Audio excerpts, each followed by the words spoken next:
Welcome to Ask the Funeral Director with Mike Voyajakis. Brought to you by Voyage Funeral Home and Crematorium.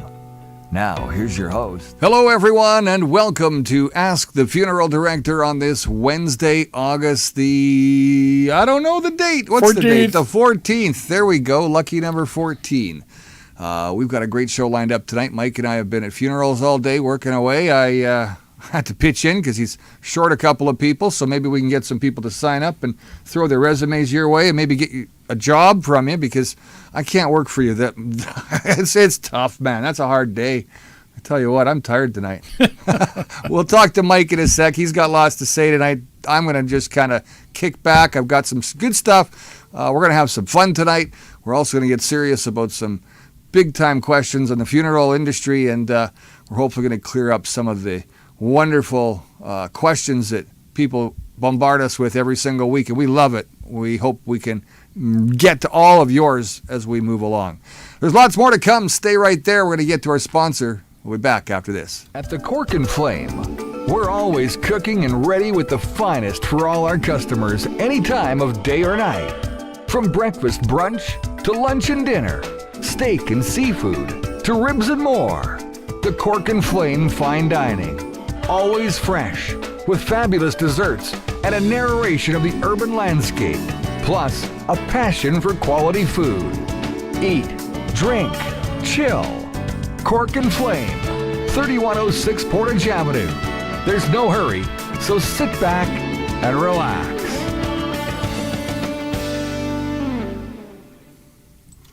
Welcome back. Well, Mike, here we are. Well, Brad.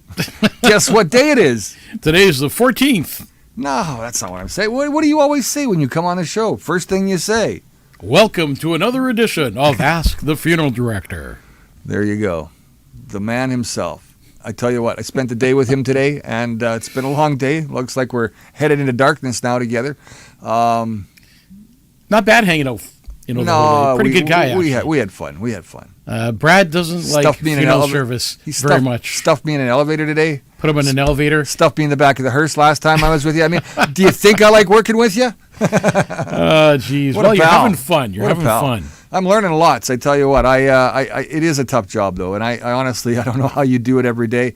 You know, some of the stuff that I saw today that, when we were rolling in a casket today, and because of the ramp going up into the front of the funeral home, the body kind of slipped a little bit in the casket, right? And you got to go back in and maneuver that, and then you got to take care of other little details like, fixing the hair a little bit and touching up the face and making sure that the head is tilted just right. And, I watched you do all that, man. I tell you what, that takes a special kind of individual to do that. And I am not that guy. I'm sorry, I don't think I can be that guy. I have a hard time just standing there and looking at that individual, let alone touching that individual. Man, you're a true professional, though. You really do, I guess, look after the individual the way that you preach it. And you say, we'll look after your loved one, well, like it was our family. And that's exactly what I saw. I'm glad you noticed that. That's I really, really did. And it could have been anybody else that I was there with today from your funeral home, and they all would have acted the same way. Exactly. But the thing is as an owner who's done this for how many years now? How many years you been doing 25. this? 25 years. You'd think you just slough stuff off and go, no big deal, whatever. It's fine. She'll be fine. Brad went on an emotional... She ain't going to care. Brad went on an emotional roller coaster ride today. Did I ever? And that's what working around death does to you all day long. Going to say hi to some people tonight, and then we have a really interesting show. Gord, hello, Brad and Mike from Winnipeg. Hey, Gord. Randy Medwidge. Yep. Mike, it says good Mike. And Brad? He's doing good. Randy's doing good. It's okay. It's all right. Everybody, Randy Medwidge from Toulon, Manitoba. That's right. And then Carla. Hello, Mike and Brad from Cowtown in the house. Calgary. Cowtown. Calgary. Terry, thank you, Mike and Brad. Hello from southern Alberta. And we go down to Randy and Randy again. And Daryl Inkster. Hey, guys. Hey, Daryl. KDB, good evening, everyone. Al Bueller. He's always good evening, everyone. Good to have Mike Voyajakis and Brad. Notice he says, good evening, everyone. Hello from Nova Scotia, Vicky Moore says. Hello, Nova Scotia. We love getting out that far east. That's awesome. Fernie from Washington State. Thanks for joining us. Heather Toe's been here since the beginning. Is it twos or toes? Twos. Maybe she'll tell us. There's Good evening, Mike. There's no O, so it's She'll say good evening, Brad, so take that. Holly Travis, good evening, everyone. And Sherry, my favorite person. Hi, Mike and Brad. Sandy Cheadle's here. Sue. Hi, guys, from beautiful central Alberta. Middle of the province. Terry Good. Hello from Gainesville, Texas.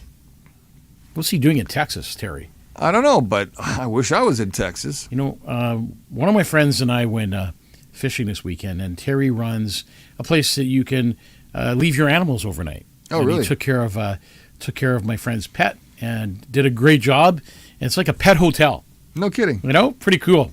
Yeah, that's awesome. Vicky Moore, Brad, I thought you were coming out of the casket, not the elevator. I thought I was too, but that didn't happen. That'll be next time. Brad's I'm at the actually film. coming out of the closet. Please. Margaret, I was at the Crooked Flame for a delicious lunch last Saturday with a few friends. Well, that's nice to hear. Crooked Flame is always an interesting place. Susan Alec. Hello from Wayne. Go back up because you missed Langley, BC. That's the other side of the coast. Oh, hey, look at that. They're on both sides of the coast. I know. We're right in the middle here. You know, dead center of Canada. This is the dead center of Canada. Before we get into anything, I got a present for you. A present? A present special for you. Here you go. I want you to open that up. We're going to open up a present on the show. We're going to open up a present. I got you something because I like you. Nothing's going to jump out on me, is it? No, and it's definitely not a diamond ring. We're not getting married. Look, folks, he's got a present for me. That's right. Let's something see. Special. Anybody want to kind of guess what he has in this box? Ah! I know what this is already. This is every time Brad slips and tries to say an F-bomb. He got me a bell. Is this for me or you? Well, I got one for you. And you go ahead, take it off. All right. Yeah. All right. There we go. I'll let you go first. You go ahead and give it a whack. Have one of these at the restaurant, you know? Yeah, go ahead. There you go. All right, so I tell you what, you might be prepared to bang it. I might be prepared to bang it. Okay, there we go. But I tell you what, as soon as... bang yours. Yeah, well, what I'm going to do here is I'm just going to start talking about Justin Trudeau for a second. No. That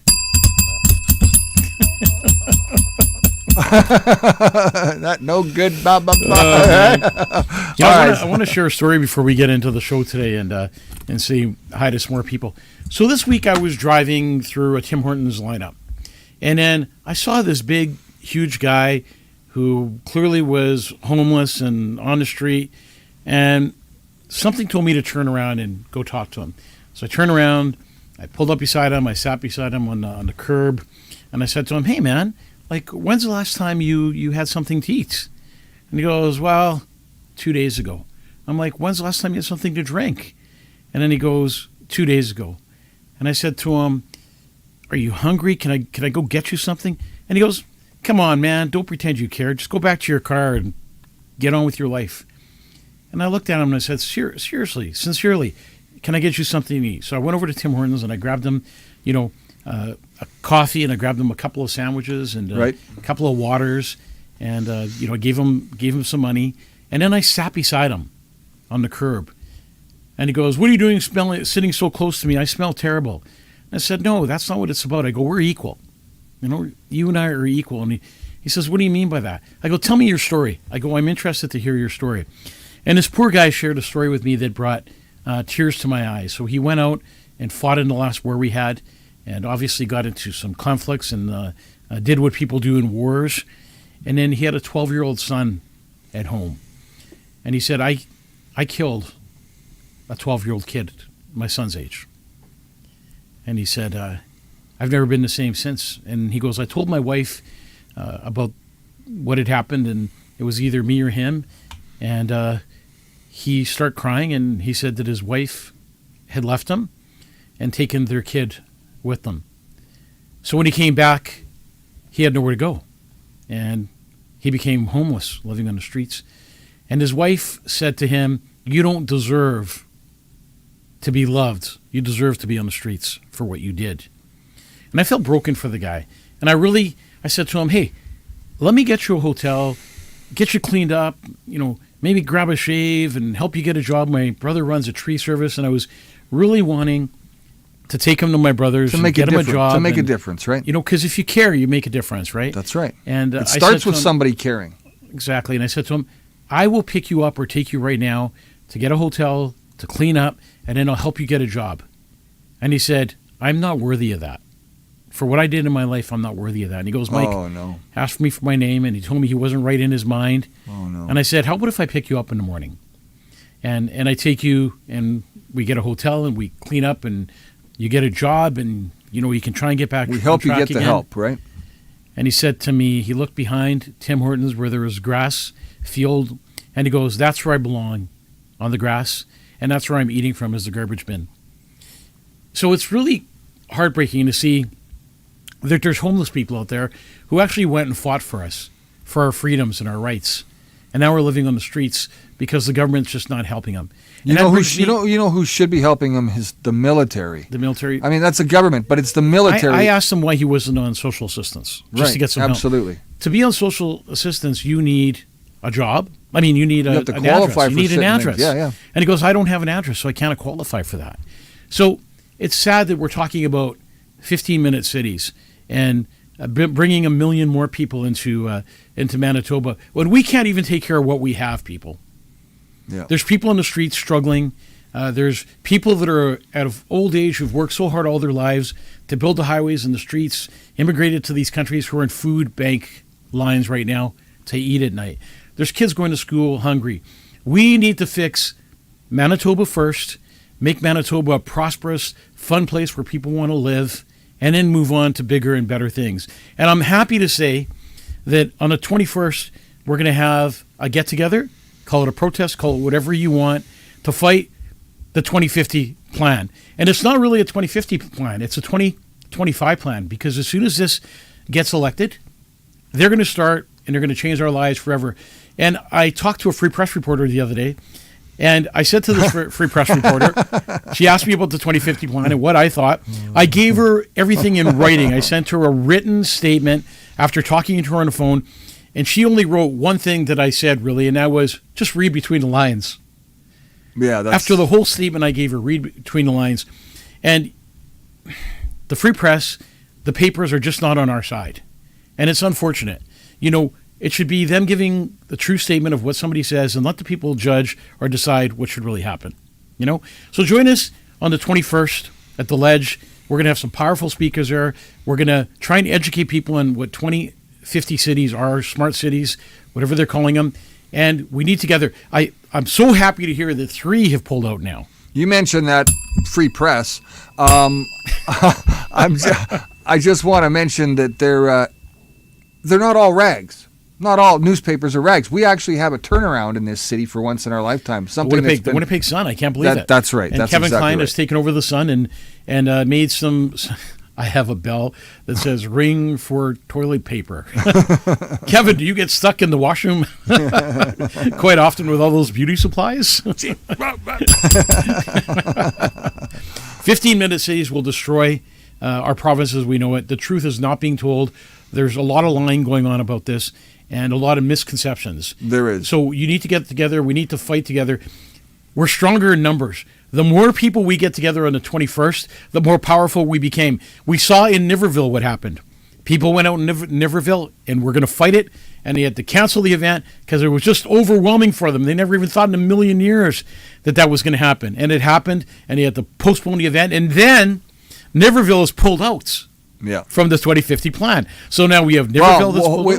We're going to have to clarify this. Well, clarify. But from what I saw, stipulation says we got to clarify because you want the facts, and that's what we try to do on this show is facts. So let's break it down for just a quick second because I saw a post when I got home here tonight after I stopped working the day with you.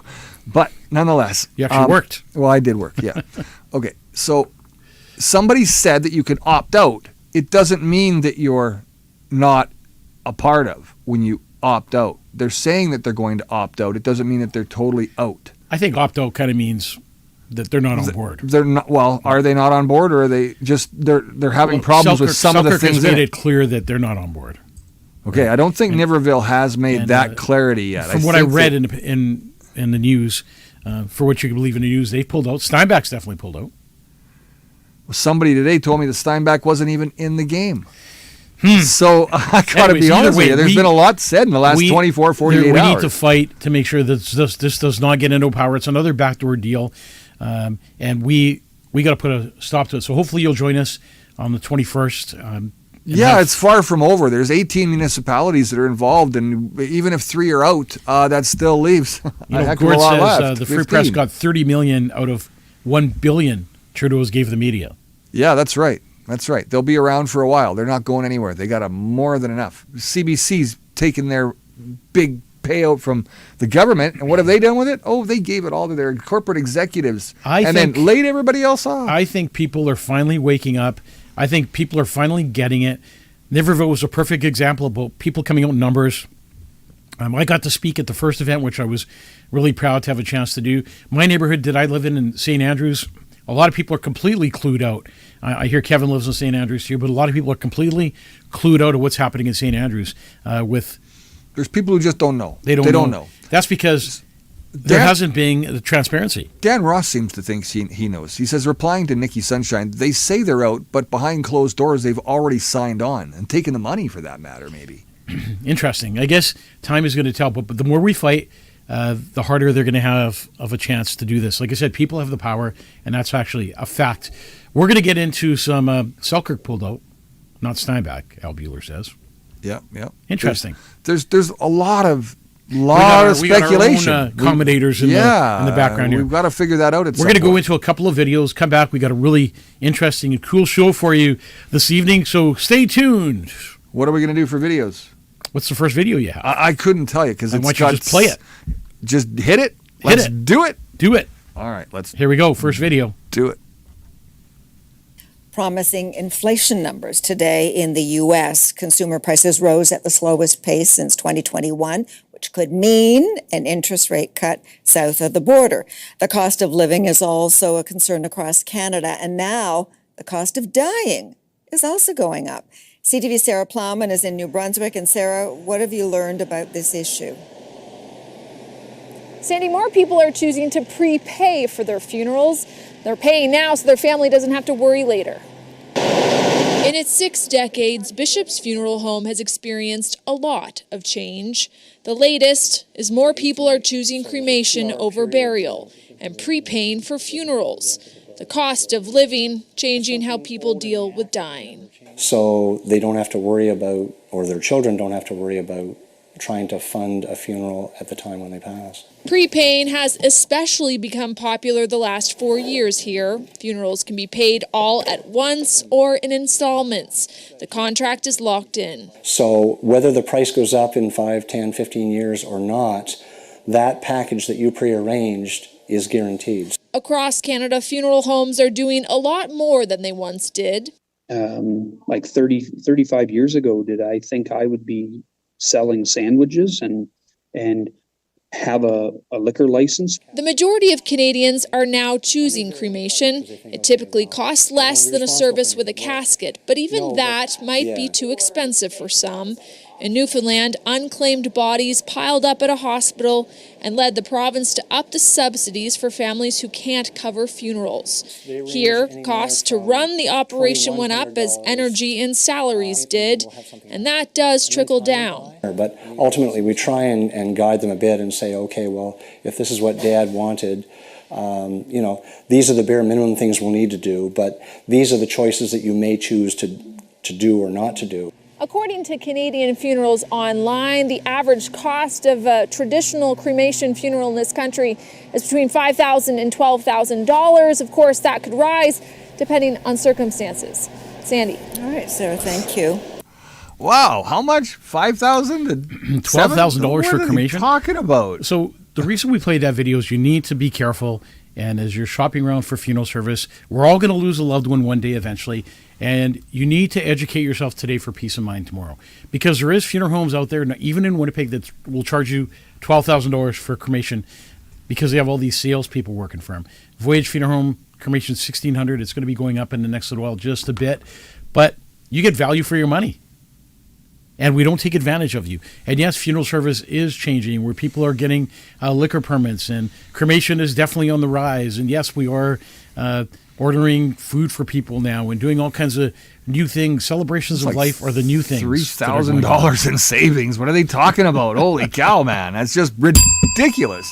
Crazy. Hey, Kevin's ringing that bell right now, too, because he's in the bathroom. Somebody help him. Needs toilet paper. Some toilet paper.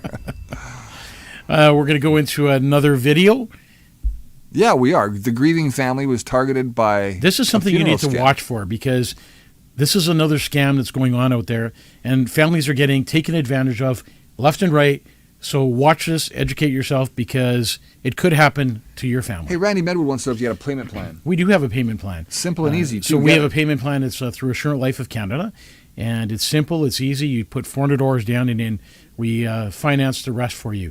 So a lot of families are doing that. It really helps. It's really a lot of peace of mind having your funeral pre-planned. Yeah, but it's $1,600. A lot of people are just going to go, here's the check, and we're done, right? Watch this next scam. A Cape Breton family is warning people about a new scam that targets people who are grieving. Amelia Teresa Scala of Glace Bay died on June 21st at the age of 77. A scammer created a Facebook page claiming it would broadcast Scala's funeral services. Abigail Scala is her granddaughter. First of all, very sorry for the loss of your grandmother. Thank you. So tell me, when did you learn that something was off? Well, we were setting up for her celebration of life, putting out the sweets and sandwiches and tea and coffee. Everyone's phone was put away. We were busy running around getting stuff ready. And I got a notification on my Apple Watch saying Amelia Teresa Scala's funeral live stream invited you, friend request. So I asked my aunt, Monique, if she was live streaming it, and she said no. So we were both that's when something was off. So I logged in on my phone and I checked. And they had taken a picture of my grandmother off my Facebook page as the profile picture, and another one for her, the background. And it said that Amelia Scala's live stream funeral service 5 p.m. till 7 p.m. And then they flooded her feed of links to donate. So did you realize at that point it was a scam? Yeah, as soon as my aunt said she wasn't live streaming it, we knew that there was something going on. Do you have any idea how many people fell for it? A few people commented on our posts that me and my family members made posts on Facebook saying that it was a scam, please don't donate. And a few people commented saying that they already had donated. We're not sure a specific number though. So what did they see when they clicked on it? It was really similar to a GoFundMe page. You had to make an account and then however much you were donating, and then put in your debit and credit card information. It looked, for someone who wouldn't be suspecting it, it didn't really look like there was anything suspicious at all. Any idea how much money the scammers got? We have no idea on our end. All right, well, there you go. No idea what the scammers even got. You know what? It's disgraceful when they're scamming families when it comes to funeral service. You know, the most... Fuck. The roughest time anyone ever goes through, and you got somebody scamming you, people trying to break into your house when you're at your loved one's funeral service, all kinds of scams going on all over the world, and the world's just not the same place. Well, this is going on in Winnipeg, you said, right? It's going on in Winnipeg, Toronto, Vancouver, all kinds of scams going on when it comes to funeral service. So you got to be so careful, including another scam where they phone your family and say that they won't do your funeral service until you pay the bill in full.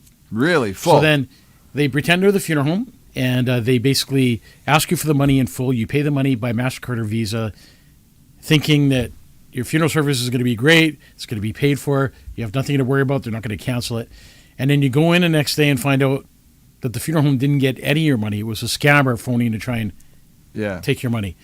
So funeral homes don't normally call and say, well, you need to pay us by MasterCard tonight or the funeral service is canceled tomorrow. Yeah, that's not going to happen. That's not good business, is it? Not good business, but that kind of stuff's happening. You know, Brad, there's talk of a new virus coming around and COVID all over again and lockdowns all over again. And it's pretty scary because last time people fell for it. I don't know if they're going to fall for it this time. But this next video is about a doctor. Right. Talking about Mpox Mpox, which is supposedly the new virus that's out there. It's Mpox. Why are you calling it Mpox? monkeypox. Who are you going to offend? I don't know. But that's what it is. It's Mpox. They're saying no, we're not allowed to call it monkeypox anymore because you're going to offend some. You're going to offend the monkey? That's what I'm thinking, man. I love bananas. Hey, you know what? Before we start the video, I got a great cookie for you. My wife's been cooking. Okay. Yeah. We'll take a bite of this. Something special. You eat that while we watch this, okay? Everybody pay attention. Here we go. Joining me now to discuss is Dr. Christopher Labos. He's an epidemiologist and cardiologist. Dr. Labos, good morning to you. How concerning is this? Well, I think Mpox is concerning, even if the number of cases in Canada is still relatively small. It's obviously more than it was last year, and that's a concern because you don't want to see cases increasing.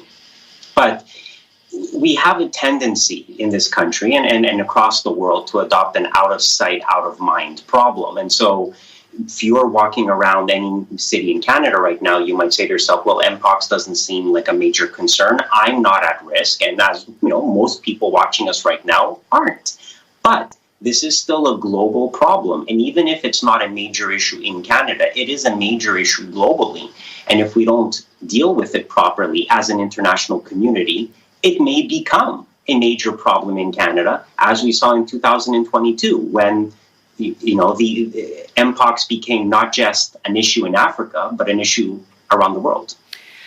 Well, I think a lot of people are wondering is this deja vu? I mean, they're thinking about how COVID started, and it also seemed very far away. We're looking at a surge of cases in Mpox in Toronto. So what are the key factors, doctor, that are leading to the spread of this disease? Well, so there's a couple of things. The clade that's causing the issues now in Africa, specifically in the Democratic Republic of Congo, does seem to be a more severe version to the one that was circulating in 2022. So that's part of the reason why you're seeing more severe cases in Africa. With respect to Canada, again, it's the way this virus spreads. It is close contact. It is physical contact with an infected person. When you have enough people infected, cases will start going up. And so while we had very few cases last year, now if you put the right circumstances in place, a slightly more infectious and more severe virus, a small number of people being infected, more international travel, all of those factors can eventually lead to a situation where you start seeing local spread. And that's what seems to be happening now. We're seeing local spread of this virus because it is circulating in the community. In 2022, the epicenter was largely in Montreal. Now it seems to be in Toronto. These are the sorts of things that can happen when you don't control a disease at its source. Doctor, what is Mpox and how does it present? So Mpox, what we used to call monkeypox, although it was renamed in 2022, it is related to smallpox. The word pox is a generic term in medicine. It means it's used to describe the stereotypical, the typical rash that you would see with Mpox. So the way it spreads, I mean, there has been a lot of speculation about it. It is largely a contact spread virus. So when you're in close contact with individuals, especially skin-to-skin contact, that's where you see transmission. There's been a lot of talk about it circulating in specific communities amongst men who have sex with men, bisexual men, sex workers, things of that nature. I think that has led to the misconception by some people that it's a sexually transmitted infection, which is not true. It does appear to spread regardless of the contact. It's just that by chance, to a certain degree, it seems to have embedded itself within this community, which is why you're seeing spread amongst members of that community. Last got question. lots to say is about there a that vaccine crap. available to the public? What about that? So Wow. there's a Wow. So you see it coming. They're already talking about Horrible. it. Skin-to-skin contact, blah, blah, blah. I guess Fauci's going to have to make another 6 foot distancing thing that rule, yeah. he bullshitted about the last time. I want you to read something, Brad, that we just missed on here. I'm going to go up here a bit and where is it? Heather. Look, before we read that, don't fall for the monkeypox. How many people would fall for this monkey? Everybody I'm loves just bananas. curious. Everybody loves bananas. All right, don't fall for I don't it. think the world is ready for another lockdown. I don't think the world's ready for what they're going to send our way. We know what's coming. I mean, we know what's coming. It's going to happen. But again, people have the power. If we put on our masks and we follow the same old, we're going to be in another lockdowns, and they're going to control us again. We have another problem on our hands right now, and that's... You sure do. You ate that cookie, man. You know what was in that cookie? No, what was in the cookie? That was a special cookie my wife made. You're going to be having a great time by the end of the show. Don't tell me. It was. Oh, my God. That wasn't a... What kind of special cookie? That was a special cookie. You can only buy them at the store. Oh, unless you're making them at home like we like to make. Is there weed in that cookie? There might have been.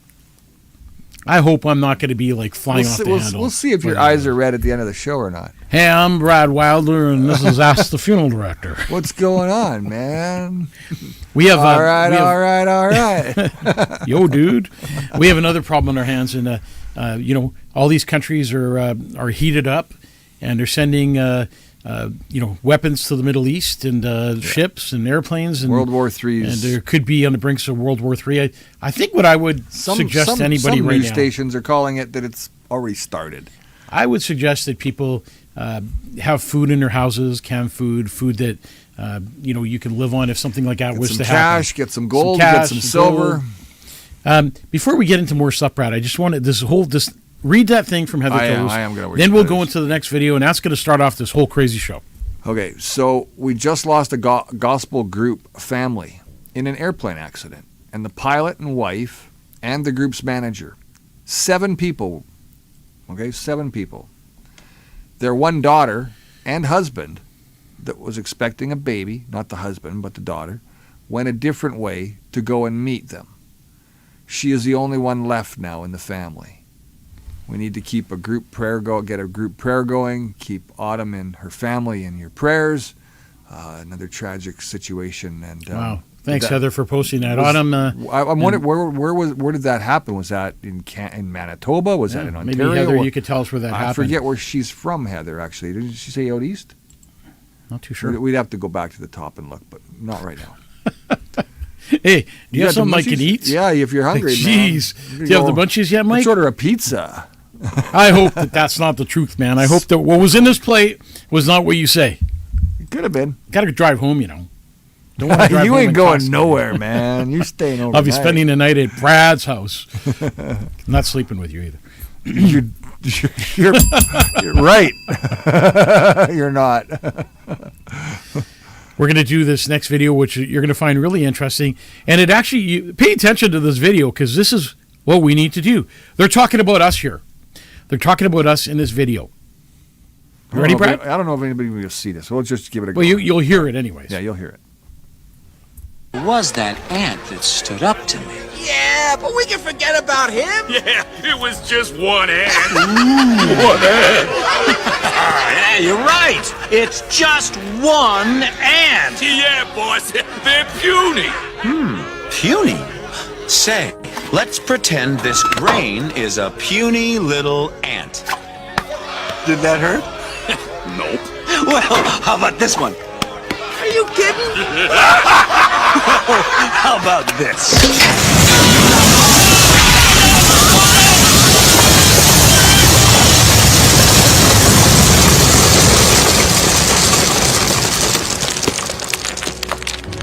You let one ant stand up to us, then they all might stand up.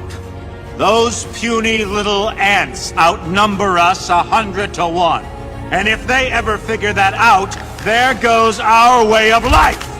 It's not about food. It's about keeping those ants in line. That's why we're going back. Does anybody else want to stay? He's quite the motivational speaker, isn't he? Well, sounds familiar, doesn't it?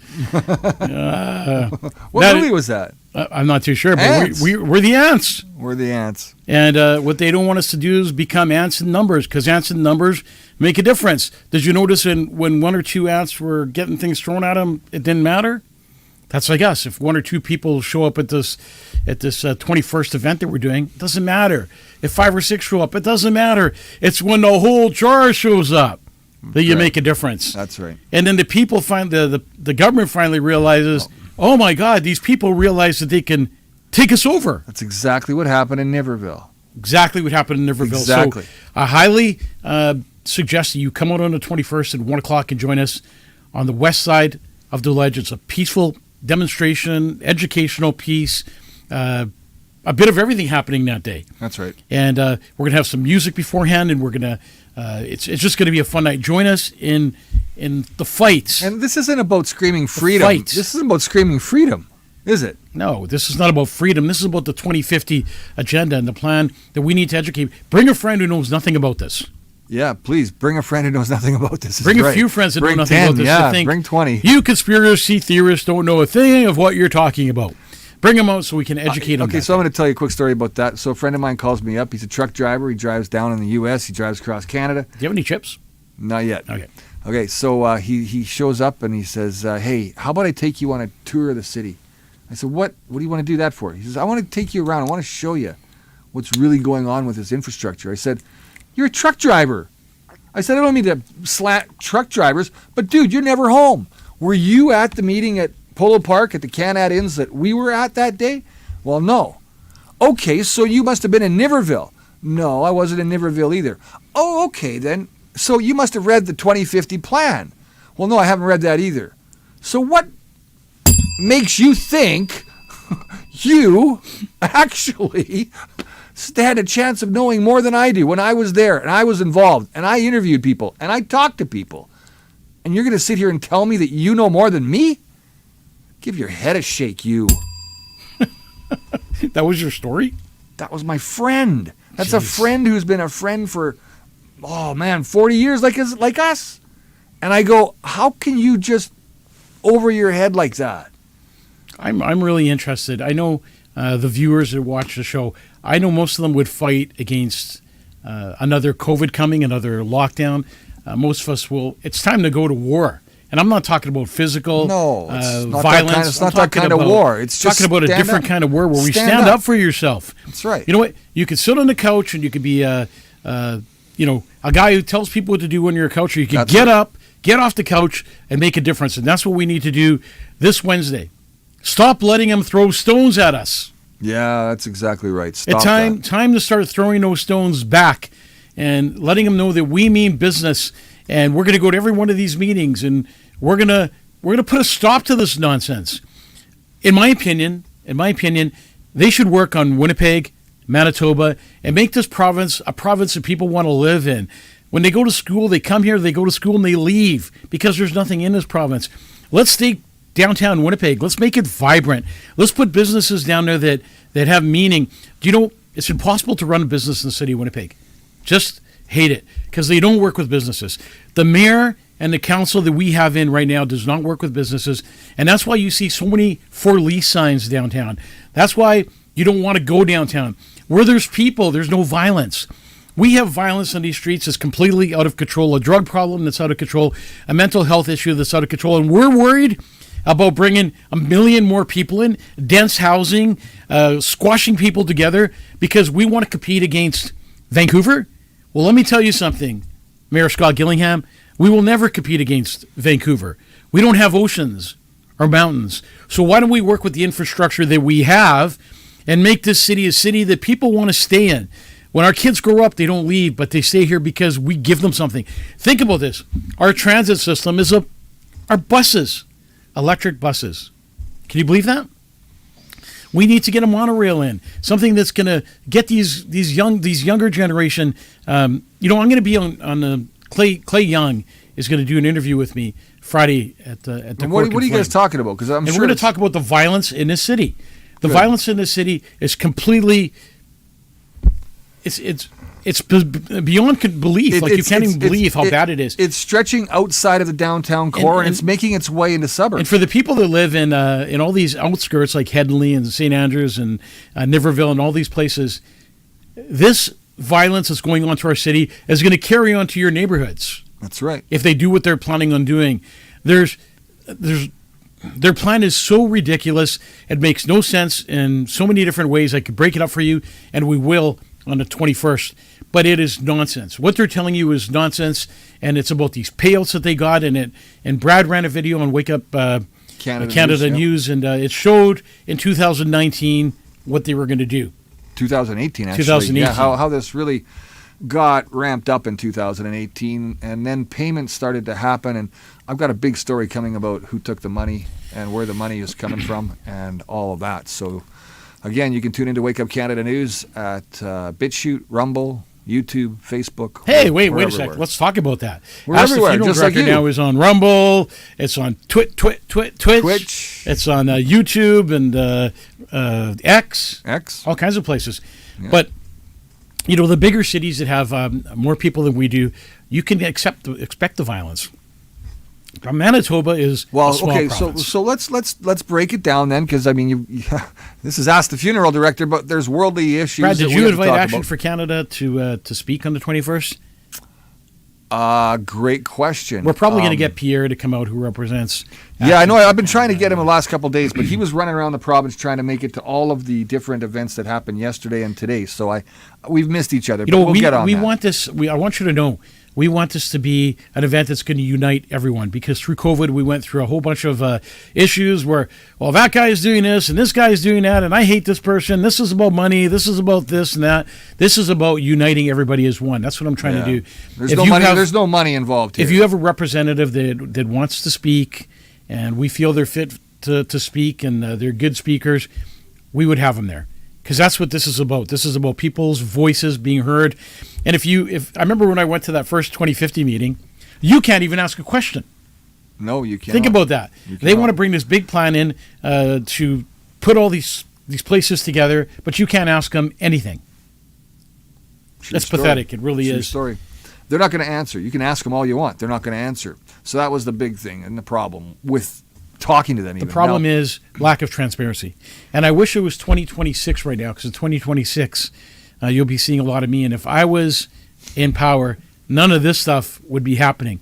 We need people who are going to care about you and your families, who want you to have a safe city, a city that's going to be vibrant, loving, caring, a city that's safe for your kids to grow up in, a city that's safe a province that's safe for your kids to go to school in. That's exactly what the other side's offering. And you know what? What drives me crazy is this catch and release program. So my brothers went and met with the Crown attorneys yesterday for my brother Kyriakis' killer.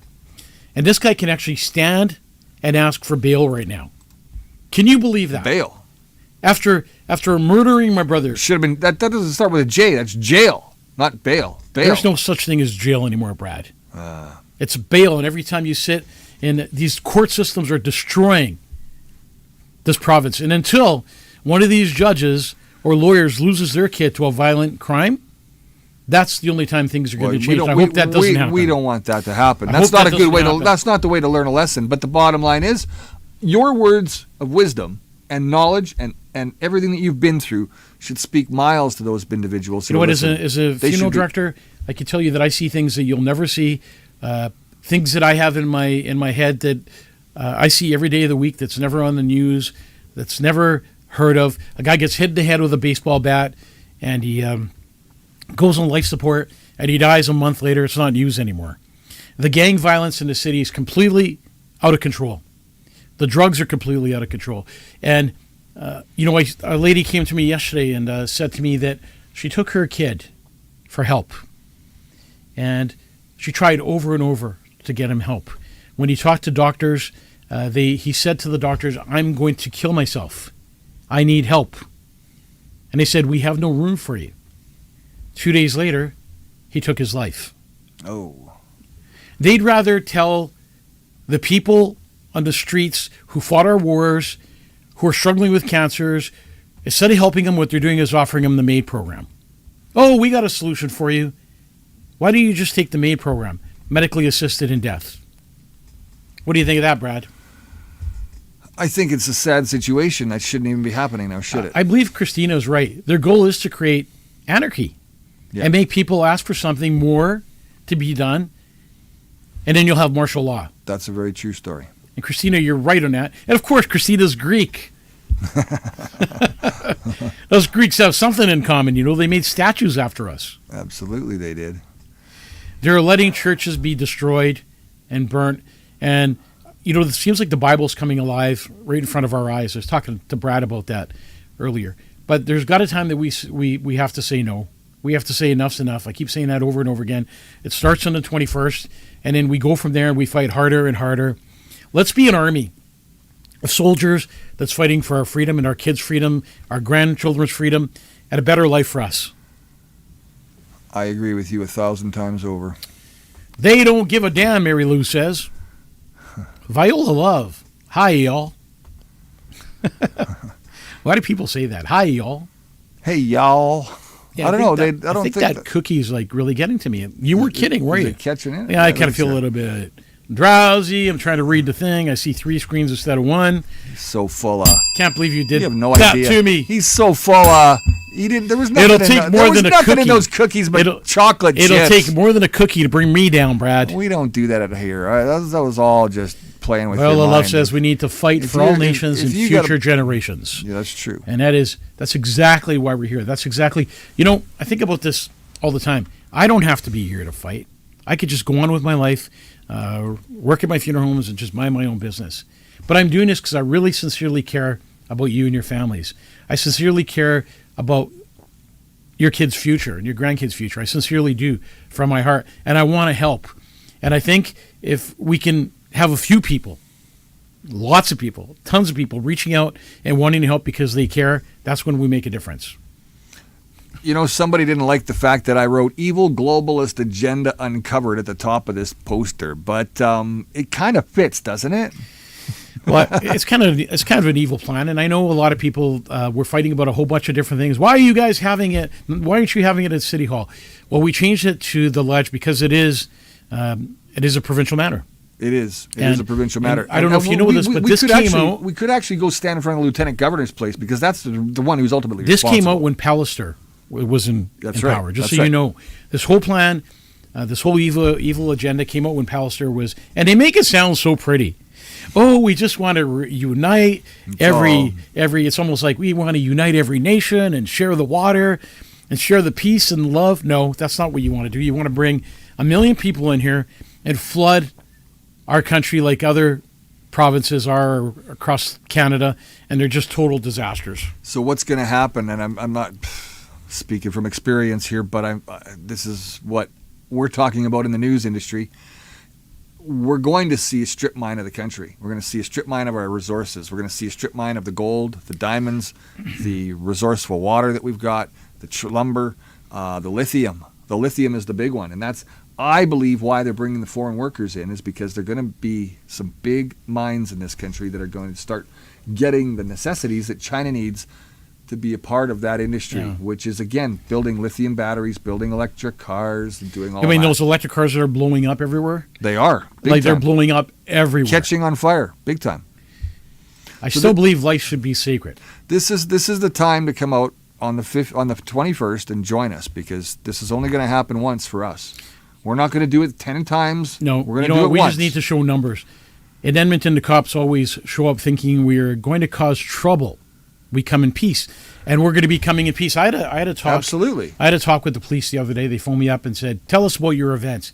And I said, "This is just going to be a peaceful event where we're coming to educate people on what they're doing in this province and why they're doing it and why we should fight against it." Correct. Simple as that. We're not coming out with baseball bats and machetes and wanting to cause a disturbance or break windows. It's Education. And people, once they are educated and empowered, they will win the day. Remember, the government doesn't work. We don't work for the government. We they work need for to get us. into some Ask the Funeral Director questions. Do you think? We're pushing time, and we're going to go a little after today. We're going to have to if you want to get to the questions. I just want some more of this. Cookie? Yeah, lick it up. There you go. All right, question number 1. Ask the Funeral Director on this wonderful Wednesday night. I recently had a conversation with someone who answers phones for the funeral industry, and they were venting about how sometimes the nurses are extremely rude to them. They explain that they are forbidden to do anything but take it because they represent the funeral home they're answering for. My question is, do any of you ever report those rude medical people in support of those taking calls on your behalf? Billy wants to know. Billy, a lot of people that work in the medical field, doctors and nurses, are really nice people. And they do a lot to help us when we're sick and we're going through tough times. And most of the people in the medical industry are there for the right reasons. But let me tell you, there is some rude people that call you at 4 o'clock in the morning when you're on call, Voyage Funeral Home, Mike speaking. Do you know what time it is? And these nurses get down and dirty with you, and you need to come down here right now, and you need to do this. Or some nurses tell, I'm surprised they're not educated. Is this Mike? They tell a family, the hospital could come up on the floor. I mean, the hospital. It's those cookies. The funeral director could come up on the floor and take your loved one into their care. Wrong. Funeral directors are not allowed up on the floor. And the last time that happened to me was a couple of weeks ago. I'm arguing with this family member on the phone because they said, the nurse said. And I said, can I please talk with the nurse? And I'm like, do you not know the hospital rules? The funeral home is not allowed up on the hospital floor to take your loved one into our care. You know, and some of these nurses can be really snappy and they think they know it all. And half the time I can't understand what they're saying because I just can't. And we do report some of those nurses, and it's really bad in care homes. It's really bad in care homes when they're telling the family the total opposite thing that should be happening and should be telling them. That's right. Wow. That was a nice ring. Those bells are great, aren't they? They just add such a dynamic to the show. Heather says some nurses are really snotty. Same as doctors. You know, I always think if you're going to be a nurse or a doctor working in a professional field like this. Do you think they're snotty or do you think they're condescending? I don't know. Sometimes I think, I remember when I was in a hospital and I'd gotten into a motorcycle accident. And I remember somebody dying in the room next to me. And they just kind of closed the curtain and I knew the person had died. And the way the doctor talked to this family and the way the nurses talked to this family, I was appalled. Like you almost wanted to give them a lesson in compassion. You know, the way they pronounced the death and how they told the family their loved one is dead and how they told them they had a short period of time to get out and they had to wrap the body and take it downstairs. And I was like, wow, I can't believe I'm hearing this. And that's why when you talked about me being compassionate and caring, it's from experience. You learn that every family needs love, care, compassion, time. And you saw today. The family did not want to leave. I was humbled. Their mom. I was really humbled today about death. Because when you see that, like they're around the casket, it's time to close the casket. They knew the service was over at 7:00, and they did not want to leave. No, they did not. And you can't be rude and say, "Okay, everybody, flush the lights. Time to go. 7:00. Turn the music off." You got to be compassionate and caring, and explain to the family what you're going to do and how you're going to do it. And that's why you're a funeral director, taking control of the situation, but doing it in a very dignified way. Yeah, that's right. And you handle that with such professionalism, I must say. Cynthia. Look at this. Kathy Tickle. She's a nurse. An emergency nurse that found out that my loved one didn't have any shots, threw an ice pack at him, and then he asked for one, being a retired nurse. If I was there at that time, I would have been livid. That's better than... You got 2 bells, Kathy. There you go. When someone with a hip replacement dies, what happens to the metal before cremation? Do you get to take it home or what? Another misconception. People think that we take apart the body when somebody's being cremated. You don't? No. Oh, okay. Of course not. I didn't think so. So people, the only thing we take out of a human body at the time of death is a pacemaker and shut off the defibrillator. But we never cut the body open and make incisions to take out any knee replacements or any of that stuff. That all goes through the cremation process. And once the cremation is complete, the bone structure of the human body is left in the retort, which is the cremator, and then everything is swept out, including those metal or parts that are in there. Are there any metal little explosions with like the pacemakers? Pacemaker. Oh yeah, if you forget a pacemaker in that machine, it can. What about the defibrillator? The defibrillators, we shut them off. You can literally shut off a defibrillator over the phone. Oh really? So you phone the defibrillator place, you take your phone over the body, and they shut. I always thought, it's not a scam, or they really doing that, but supposedly it shuts off the defibrillator because as a funeral director, if you're or an embalmer, if you're going in to do an embalming and you hit that defibrillator while it's live, ouch. Ouch is right.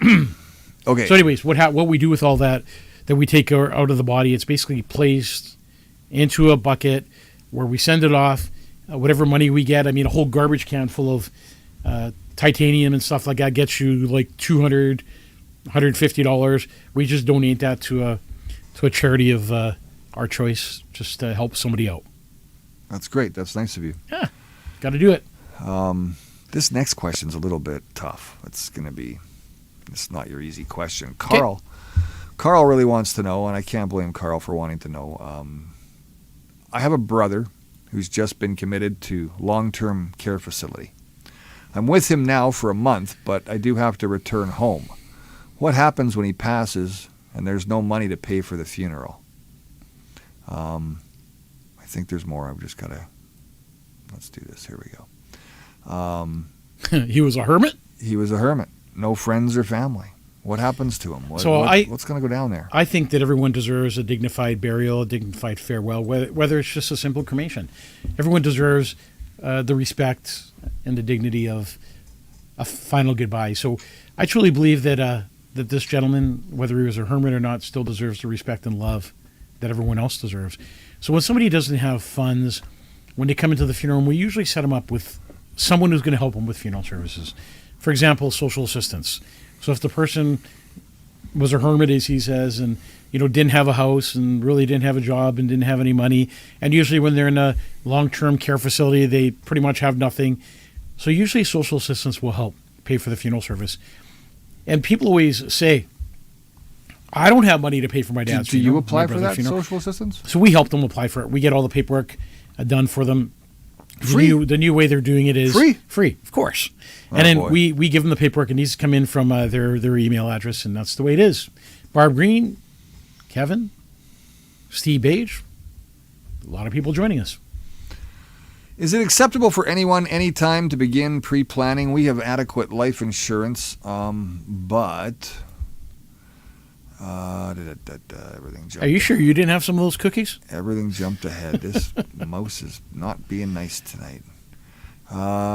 We have adequate life insurance coverage, but should we name the funeral home as a beneficiary on a policy once we complete or during our pre-planning?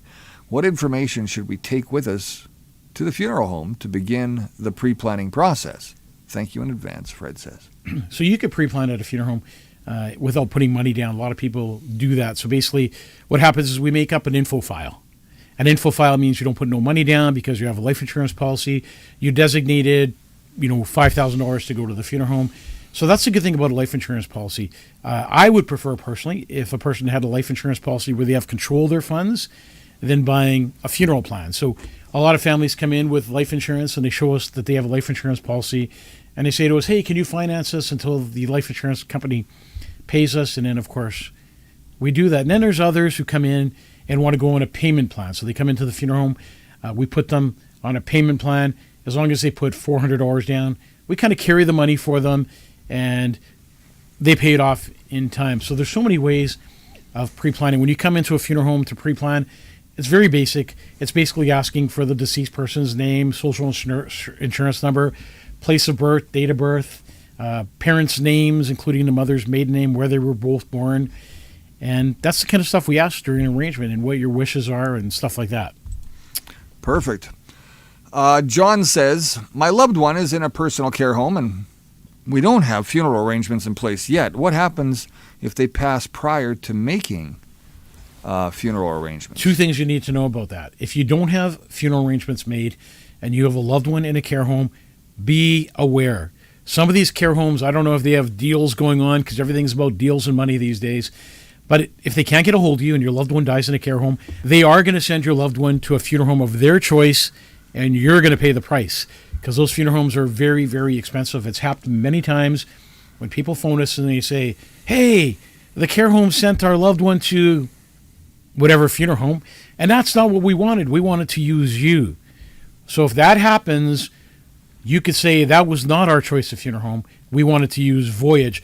But the smartest thing you can do is if you have a loved one in a care home is write down which funeral home you're using. Go to their chart, tell the nurse to write down if there's a passing, we want to use Voyage Funeral Home or whatever the case may be. And that's usually one of the questions they ask you right off the top. And if you've planned a funeral home already and you've decided you want to change to another funeral home, you could do that too. You could say, look, we've decided that we want to use Voyage instead of Funeral Home X. Right. Can you write that down? Really important to have your pre-planned details right to a T with the care home facility. Betty Ann says, how can I trust the cremated remains I've received from the funeral home? Are they truly those of my mother's?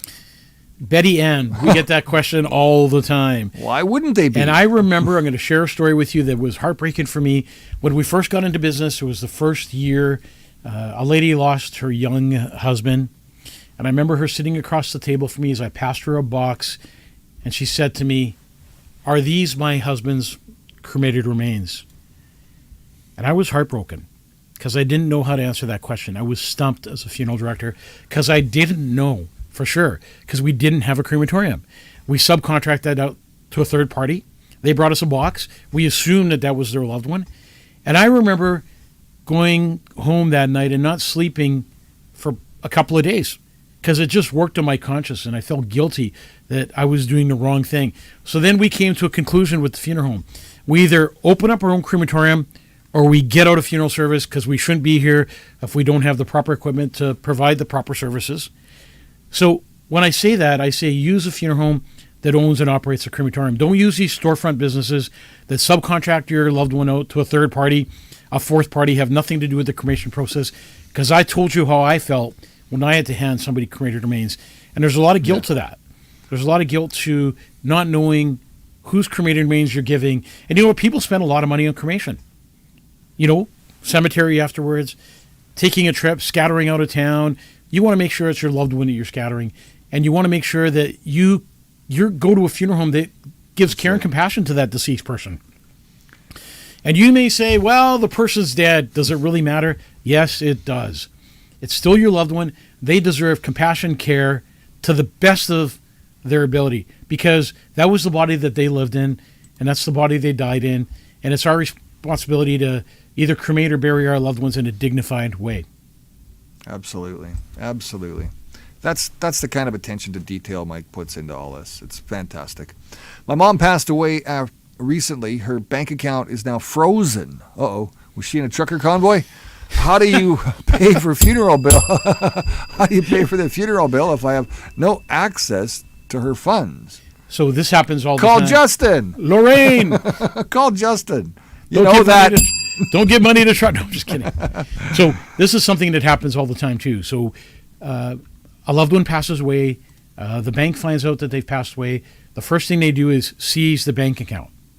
There's ways to get around this. Listen carefully. This is being educated. Have somebody in your bank account with you that you trust. This way the bank account is not closed because at the time of death, you can have $1 million in your bank account, and if you don't have a will or if you don't have somebody on your bank account, they're going to seize that account. The good thing about this is the funeral home is the first one to ever be paid out of a bank account. So even if they seize the account, Chuck, it must have been that cookie. It feels like something reached over and touched my leg. There's nothing down there. There was. What the heck? You're talking and something touches your leg. Anyways. Dude, you're hurting. So what I'm trying to say here is if there's a bank account that's frozen, the funeral home has access to all that money in that account that's owed to the funeral home. So we basically give you an invoice, a funeral director's statement of death, and then you can get the money and pay the funeral home. I'm pulling on a wire. Oh, are you?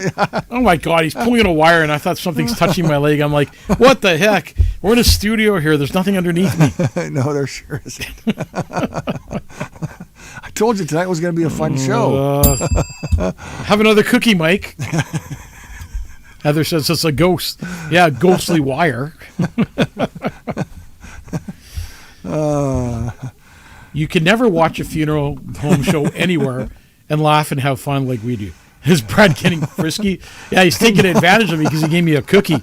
I expected that Al Bueller, but it was Sue Cridland. Oh, jeez. Has Casper returned? Yeah, no Casper tonight. No ghosts. I watched a TV segment the other day that went undercover in a funeral home. It was shocking and disturbing, I guess, how they took advantage of families. Oh, I lost it again. Okay, so... How many cookies did you have? Seriously. I had 3. But I'm used to it. This is the cookie show with Mike and Brad. Okay, we got the bank account frozen. There we go. Okay. Can you read that all over again? I'm going to try to. I watched a TV segment the other day that went undercover in funeral homes. Okay? It was shocking and disturbing to me how they took advantage of families. Do all funeral homes operate in this manner? Diane wants to know. Diane, I would think that most funeral homes don't operate in this manner, but you always buyer beware. It's like buying a car. A buyer beware. You're dealing with a salesperson who wants to sell you a car. There could be a million things wrong with that car, but it's up to you to buy it. And once you buy it, it's yours. Yep. So when you go to a funeral home, it's the same thing. It's buyer beware. They did a show, I think it was on 60 Minutes, about funeral service. They went in, if you have time, watch it if you're dealing with a loved one who's ready to pass away, and watch the scams that they were trying to pull. We might play it on the show maybe next week or something, but next week we have our show on Wednesday night, but we have the get-together during the day. But anyways, the 60-minute show showed families being scammed one after another, and then after they got caught on hidden camera, they came back a month later, and they were doing it again, all over again.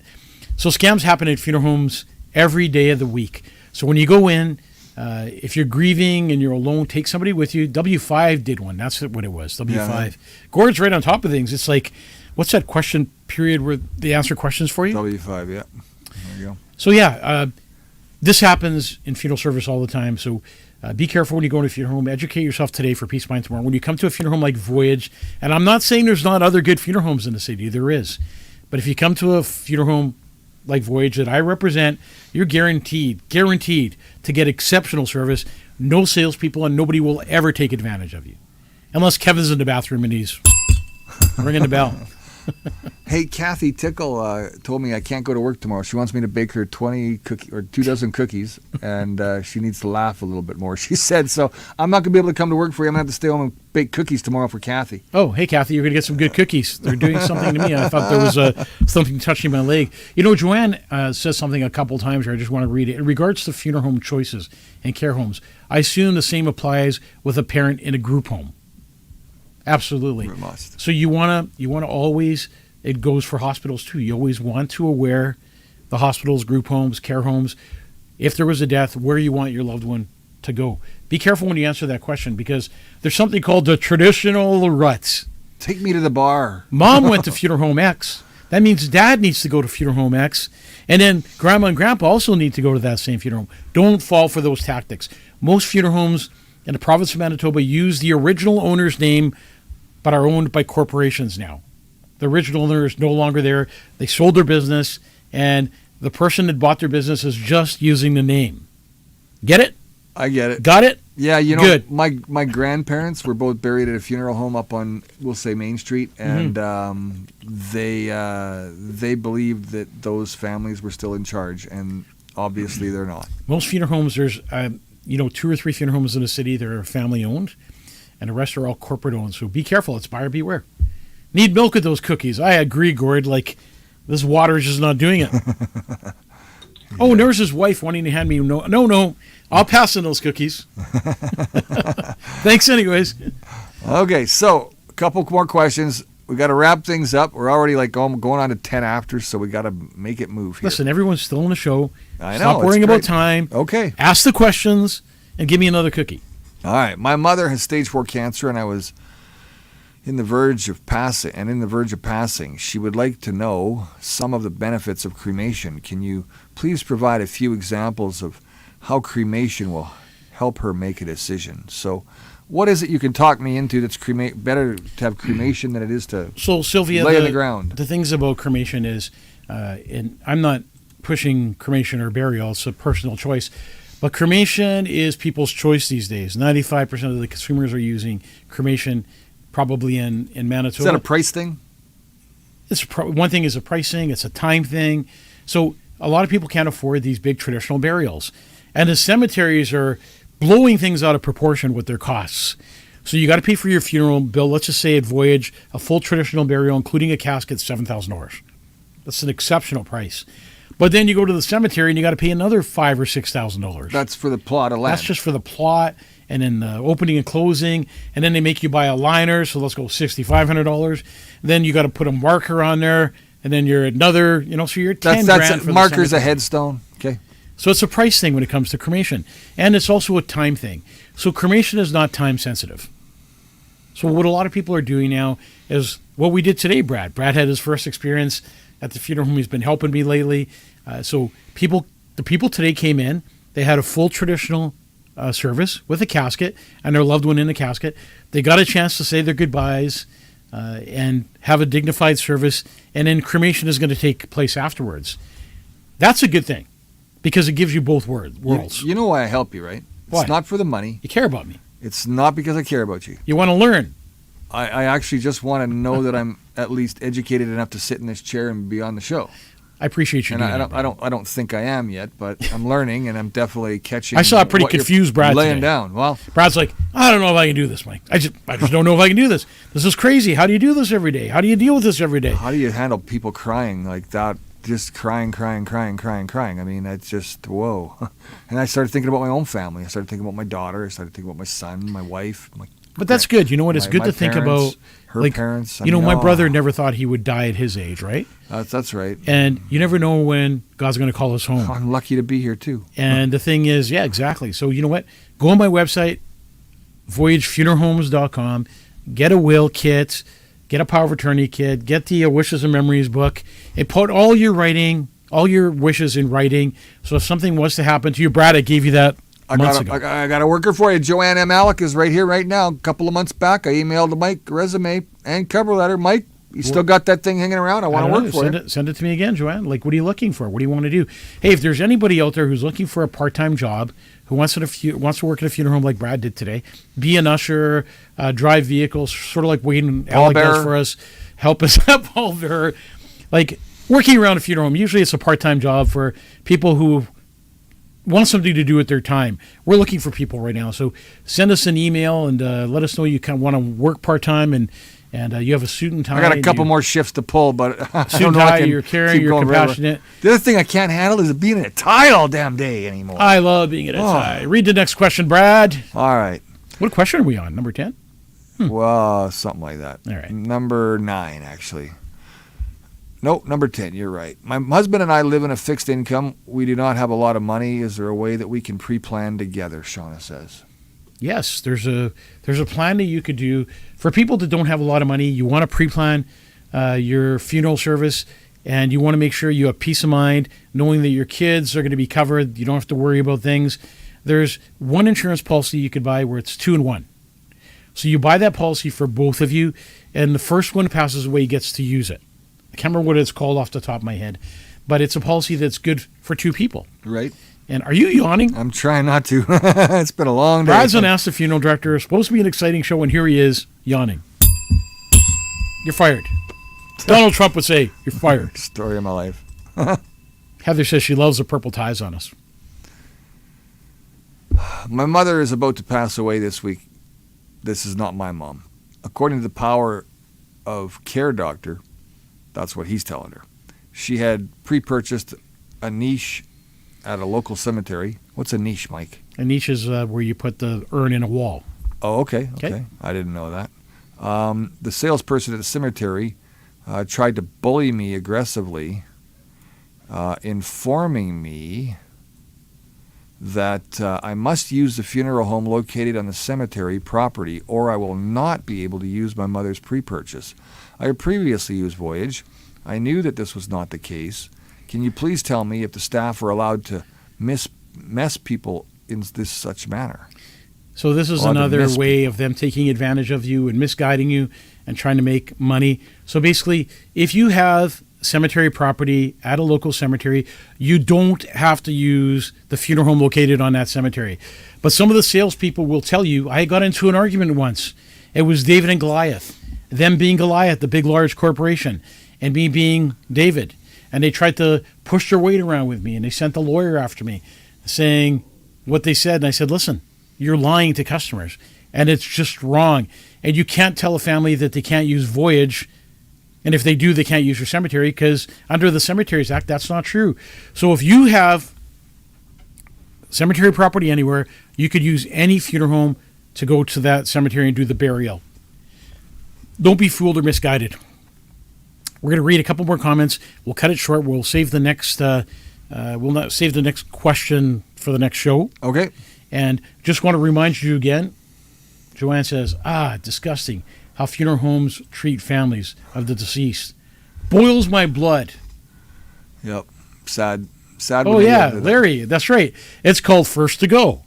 How'd you know that, Larry? The plan is called First to Go, and it's by Assurant Life of Canada, Purple Shield, True Stage, they're called now. So you could come and see us. Trump 2024. Woo! Sue says. How about this? I'm not afraid to say that I'm a Trump supporter. No, absolutely not. Yeah. August 21st. I mean, so August 21st. Let's talk about that. It's this Wednesday coming up. When you see posts, you going to be there? First of all, why are you going to be there? Not if I have another cookie. Like, share, and follow this show. It's important, especially tonight's show. Share it out so people know about these 15-minute cities, about what they're trying to do, what their agenda is. Bring a friend, bring a couple of friends who know nothing about this. Let's educate them. Let's unite as one. Let's have fun. Yeah, don't even tell them where you're taking them because they just get them in the car and go. Say we're going that way. We're going to the park. Just say we're going to the park. This way. There's a show going on in the park. Yeah. Let's unite as one. Let's not fight. Let's unite and make this important. It doesn't matter what group you belong to. I got to say this because I think it doesn't matter what group you belong to. Hang on. Okay. It's your show. Doesn't matter what group you belong to. On the 21st, we all belong to this group.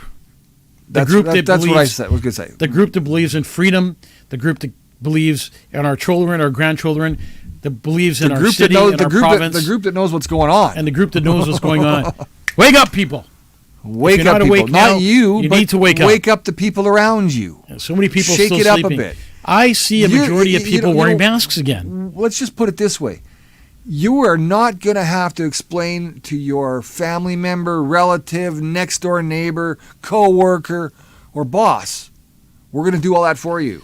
We're going to do the talking. All you have to do is get them there. And once you get them there, you could say, well, I didn't know they were going to say this or talk about this, right? Yeah, are you wearing a purple tie that day? I am. I am. We thank you for watching another edition of Ask the Funeral Director. God bless you and your families. Take care of yourselves and each other. Brad, thank you again for being an amazing host. Don't forget to join in and watch Brad's show. Brad, tell them about your show. Oh, Wake Up Canada News. Make sure you get on there. You can get them there, and we need to get Brad's numbers up there so more people can follow him. He works really hard at putting these shows together. Sits in the studio for hours and hours talking to himself. Yeah, there's a lot of good information there, too. Lots. Good night. We'll see wait. Josh Wojciechowski says, hey, Dad, don't forget me. I'm online with you. There he is. Josh, hey, Josh. You're here? Good to hear you, Josh. And you know what? Josh will be the star speaker at the Ledge that day on the 21st. So come and see Josh. Again, take care of yourselves. Thanks for watching Ask the Funeral Director. Don't forget to like, share, and follow this show. Good night, everybody. Good night. Have a good evening. See you on the 21st.